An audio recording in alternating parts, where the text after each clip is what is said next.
What's up, nerds? Welcome back. I know I have been slacking off lately on my comic book review uploading thing. It's not because I'm not trying, it's because I do all of this by myself and I'm trying to teach myself some new things or whatever. So don't worry about it. I am still working on it. And today, as a matter of fact, we're actually going to talk about Infinite Frontier number 5 and just this continued mess of an event that they have going on.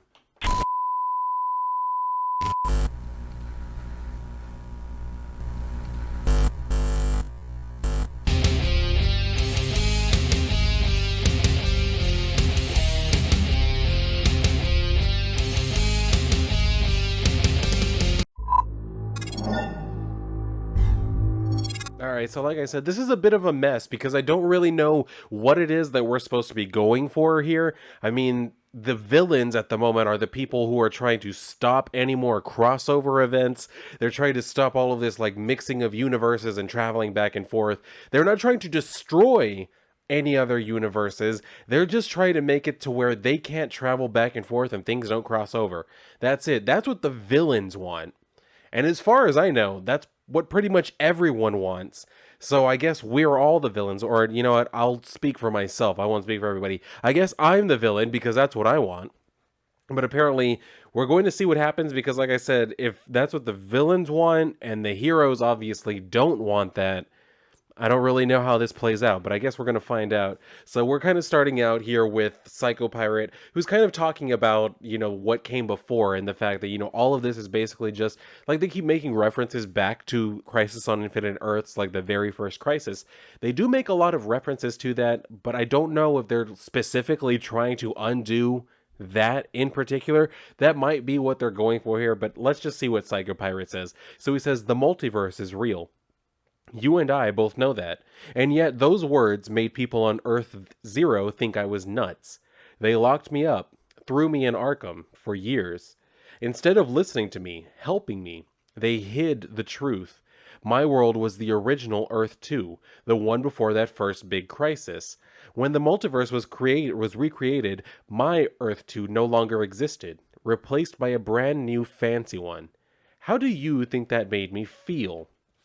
So that's where I'm saying, like, he's kind of making reference back to that. And this is where we basically see how he kind of, like, assembled his own team, which is going by the name of the Injustice Incarnate. But this is also where we see he was also talking to Director Bones, and that's how Bones got in on it. And then that's also what he told to Machine Head and kind of got him to believe it. But then, like I said, we see where he's talking to his actual team. And he goes on talking about, like, how all of their worlds at some point were kind of deemed as like unnecessary, just a thing of the past. He says, we've seen it happen again and again, right? Every time there is some crisis, someone gets hurt, a world gets hurt. So much heartbreak and horror. It's tragic. Then heroes of Earth Zero celebrate the win. But because of the restart, they don't even remember what they're missing, you know? And you know it will happen again. And you have to ask, is my world next? Now, Darkseid offered us a deal. If you follow my very simple instructions, Darkseid will guarantee your world is protected, away from that dangerous Earth Zero. But someday I will call on you to back me up, and when I call, you better come running. But hopefully everything goes according to plan, and it never comes to that, right? But of course, that's what it comes to, because if you'll remember at the end of the last issue, we had these two ships that were traveling through the bleed pretty much, and then they kind of like, well, they didn't crash. One materialized inside of another, and then that caused an explosion, and then they crashed onto Earth Omega. So that's where we're picking up that Cameron Chase is kind of like waking up, and then she sees this like weird thing going on in the distance or whatever. But before she can see anything else about or like go on to explore that further, she sees Bones back in his old costume from back in the day before he became Director Bones. And so he's kind of telling her, like, you messed everything up. He says, I did everything I could to avoid this. Reality is weak. Look what it did to me. The rules of the multiverse have been broken too many times. It will kill us all, so I did what I could to save us, and you messed that all up. So she's going on to ask him, like, what did you do? And he tells him, or he tells her, that he was basically allowing for sacrifices to be made to Darkseid in exchange for their Earth basically being protected. So he was just paying mob protection money. Anyway, so he's saying, like, there are some people from different worlds that have multiversal energy left inside them. When the multiverse is put back together, some people retain that energy inside of them. It can be exploited. that is what Darkseid wanted. So she's just basically asking, like, where are we? But then all of a sudden we see Green Lantern and Obsidian start to attack and everything, wanting to know, okay, what happened to Jade? But then he's starting to say, like, you can't threaten me. Don't forget, I still have my cyanide touch. And then all of a sudden Jade shows up and is like, oh, yeah, well, do you remember the Star Heart? So she uses that to kind of like crush him. And then we have the touching little family reunion. And then this is where we see Extract also shows up. And so she's saying, like, when we get back, the only things that can get us to and from Earth Omega were those ships and a Flash. And I don't see any Flashes here. But then, of course, we have Wildcat point out that, no, there is a Flash here, and he's currently running on this giant treadmill thing, or like hamster wheel thing. So they see him, and then they're saying, like, what are they doing to him? Looks like they're making him run. And then, of course, right at that moment, we also see Roy Harper, who's back from the dead as a Black Lantern. All of a sudden, he just shows up too, just yelling for his daughter. And then Cameron Chase is all like confused. She's like, "What? Why are you not dead?" To which he says, "I think this ring is keeping me alive. It showed me that my daughter was also alive and here." So this is where we finally see Extract again being like, "Well, if it isn't if it isn't everyone's favorite Black Lantern." To which Cameron says, "Would you shut up, Extract? Who the hell are you?" So she's like, "Well, since you asked," and then she takes off her visor to show shit. Well, it doesn't really show it all that well here, but she's basically an older version of Cameron. So we see that where she's basically saying, "I'm like Bones from the original Earth 2, Cameron Chase, Private Eye. But I was erased in the crisis. When the multiverse was restored recently, so was I. I found Bones and told him everything. He put me to work, just like you." So she's just like, no, no, no, no, it doesn't make sense. And then Green Lantern walks up. He says, "What are they doing to Flash?" So that's where Psychopirate finally comes out. He tells him, well, basically, we're just having him do what he does best. We're having him run because he believes he's going to save the multiverse and everything. He says Flash was the first person to travel from Earth to Earth, yeah, and that in Flash 123, that's how it had started. And then he says, before that, travel between worlds wasn't easy. But once Barry made that jump, he made the barriers between worlds weak. And now, once Barry Allen cracks our multiverse, Darkseid will finally have access to what rests beyond, able to use that power to control all the worlds in our multiverse. You got to stop and think about it for a second sometimes, or at least I do. When they put out Flash 123, could they have ever possibly imagined the can of worms they were opening by having Barry go back to meet his Golden Age hero? Could they have possibly known? Did they anticipate? Did they ever stop and think like this might be where it got to? Or we just have constant reboots of the universe using that as like their backbone? Crazy how things happen. Anyway, so Power Girl says, "You again. Last time I saw you, Black Adam smashed in your face, Psychopirate. You ready to feel that again?" So he's like, "You really think I would come all the way out here without some backup?" So he just like calls for a door, and this is where he brings in Injustice Incarnate. So I'm okay. So yeah, this is the team we have. Like we have Machine Head, who's supposed to be part of Justice Incarnate, and like not everybody here is, I guess, straight up a villain, because like for one thing, I mean, you have Fate.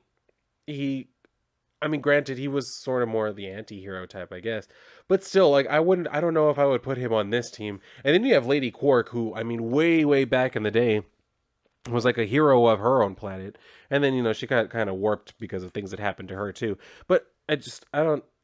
Okay, we have to accept it. So, turning the page. Anyway, right into an ad. Anyway, we turn the page again, and this is where we see Green Lantern. He's making all of these like constructs of the Justice Society, telling them like, you're gonna face the Justice Society. So we see Dr. Fate, nice touch. Hawk, I call her Hawk Woman. Other people call her Hawk Girl. We got Starman, Golden Age Flash, Wildcat, Hawkman. No, where is Dr. Midnight? Sorry. I'm sorry. I get very upset when they don't include Dr. Midnight, but that's because he's my favorite character. Anyway, so Power Girl comes in. She's like, "You and I have unfinished business, pirate. I liked you better in the red and black." So he's just like, "Oh, how I missed you, Kara." So that kind of like kicks off this little like fight scene between the two teams and everything. And then he kind of finishes it by saying, "Do not allow them to interfere with Flash. He's getting close. You can feel it." And that's where we see, yeah, he is absolutely getting close as he's continuing to have his delusion. So he's finally like, "Oh yes, I'm going to do it. I'm going to save the multiverse and everything." And he's saying, like, as long as I have my family by my side, I'm fast enough or whatever. So we see that they continue to fight, and then we see where Calvin Ellis, Superman, is about to like break out of his chains, and he's gonna like try to do something different. And this is one thing I talked about on my Twitter. They have this thing which is very clearly an homage to the work that Neil Adams did when he drew Superman breaking those chains. But here's the thing, and I mentioned this. Why, if you're going to do this, wouldn't you at least just, I mean, you could just copy that straight up, but the one thing you would at least need to change is that left leg. Because, and I don't know if everybody knows this, but in that cover, that left leg is drawn incorrectly. Now, if you're like one of those people who's about to try and tell me, well, wait a minute. Superhero comics aren't always realistic. Sometimes they need to have that impressionistic vibe to give us. That's not what I'm talking about. The rest of the composition is fine. I'm not talking about him being a super buff dude or wearing a cape so you can have a fantasy. What I'm talking about is the fact that the leg was very obviously drawn too long. Neil Adams himself, the original artist, said that he had to do that because they wanted to put the title between his legs on that cover. That's how it happened. He had it drawn correctly the first time, and then they were like, wait, we want to put the title between the legs. Can you stretch the leg out? And he had to stretch the anatomy. This has nothing to do with just like suspending disbelief or anything like that. This is very clearly just they wanted a better like advertising thing. So they made him fuck up the leg so that way they could do that. And that's what I'm saying. If you're going to do this, if you're going to copy him, why wouldn't you just fix that leg and then copy everything else? But instead, what you see here, if you compare the two images, they didn't just copy the messed up leg, they also messed up the right leg. And then, as someone pointed out to me, they also messed up his head because somehow the top of his head has been squished down to accommodate for more chin or jaw. Why? I don't know. Like, I understand there's forced perspective in this thing, but for one thing, the camera angle isn't changing all that much for him to be losing that much head.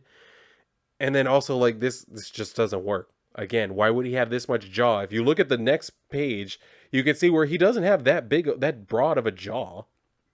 Anyway, so he busts out of the chains, and then he's like, I've had enough of this. Barry snap out of it. But then Machine Head comes up, and he kind of like stops him, and he tells him that he did kill the Lex Luthor from Calvin Ellis's world, but that he did learn from him that Calvin's weakness apparently is what Metanite? Yeah, Metanite. Sort of like Kryptonite, but Metanite. So he uses that, and that causes him to lose his powers and everything. So they're able to get them all back under control. They have them all chained up and shit. But then, of course, we do see where Roy and Jade come in fighting. And they're like, they're overwhelming us. Where are those energy chains coming from? And Psychopirate says, from Earth Omega.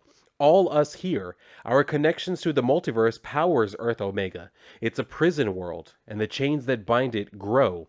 No more multiverse travel. No more connections between worlds. Darkseid has the power he needs to control it all.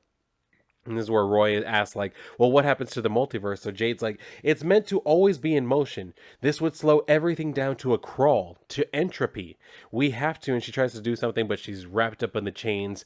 And then this is where we see kind of like Roy talking to Psychopirate, and Psychopirate kind of like fills him in as to like why he has this ring, where he tells him it's something else in disguise, something much older and darker. When the multiverse was restored, it unlocked things long since hidden. When the Batman who laughs transformed the world into his image, your Batman used a black ring to resurrect the dead, including you. So that's where he like figures out like, okay, that's why I'm alive. So Psychopirate tells him, oh, it's so much more than that. This ring chose you for a reason. You have a history of letting the darkness inside you, Roy. You know pain. You know isolation. You were the perfect bullseye for it to target. When the multiverse was recreated, just like Hal Jordan's ring looked for the fearless, that ring searched for someone who suffered. You can become its new avatar. Just let yourself go. And of course, we have to also have the like callback with them drawing like hypodermic needles and pills and shit, which I don't really understand the pills thing. He was more known for being the heroin user, which I mean, I've never taken heroin like in a tablet form. I've never done heroin at all. So I don't know if that's a thing, but I guess it could be a thing. Apparently, I've never done the right drugs. I don't know. Anyway, so he goes on and says, like, yeah, you can become the new avatar or whatever. And then this is where Roy asks him, like, you say this is some great weapon. Then I can use this ring to save everyone here. So he's like, yeah, you could, except that, if they do, all of a sudden you'll turn into like a zombie and shit. So he says that ring will take over. It will turn you into a mindless creature of the dark. It will take away all your pain and suffering, and it will erase all that you once knew. I will offer you the same deal I offered Bones. If you help me now, we will leave Earth Zero alone. Your daughter will be safe." So he's like, "Wait, she's not here?" And he's just like, And that's where he figures it out. He's like, "Okay, well, perfect. If she's not here, then I don't have any reason not to use the ring." So he just goes ahead and uses it to like kind of bring everybody back. He tells him like, "Oh, you want to know suffering? Yeah, I've got more than enough." So he unleashes the power of the ring, does his whole thing, and we see where he's becoming a zombie, and he's telling him like, "Save my daughter, save the multiverse," and he tells him goodbye. So Psychopirate's like, "Oh, Roy boy, you have no idea what you just did." So everybody comes at him. They're like, "You're done," and everything. But then they all of a sudden start getting addressed by, of course, Darkseid, to where he's telling them it's too late, and any battle now will only feed my power. The multiverse barriers have been created. All of its citizens will kneel to me. And with my Omega Lantern at my side, I control all. So I don't know if he's literally using Roy as like a power battery and a lantern. I don't know. We'll see what ends up coming from that. But this has become a mishmash of all kinds of different things. Just like I said, I don't know what it is they're trying to go for here. The villain's like motivation was just to stop crossovers, not to destroy anything, just to keep everybody where they're at. And for some reason that ended up being a problem for some people, but not others. And then we got this whole thing with the Omega Lantern. I don't really know because it acts just like a Black Lantern, but apparently it's the Omega Lantern. I'm surprised they didn't call it the Anti-Life Lantern. That was probably the backup name. I don't know. I don't know what to tell you about this, like where it's going to go. I have no real predictions because it doesn't matter, right? You can guess whatever you want. They're just going to do whatever the hell they want regardless. So, yeah, that was my rundown, I guess, of Infinite Frontier number 5. So, if you're keeping up with this particular series and whatever the hell it's doing to the DC universe, multiverse, whatever, do feel free to let me know what you think down in the comments below, because I would love to get some secondary thoughts on this. But yeah, that's going to do it for me on this review. So if you're done here, then like the video, make sure you subscribe, share the video if you would like. And if you're done, then go and read a book, but I'm not sure about that one. And if not, then I will see you on my next video.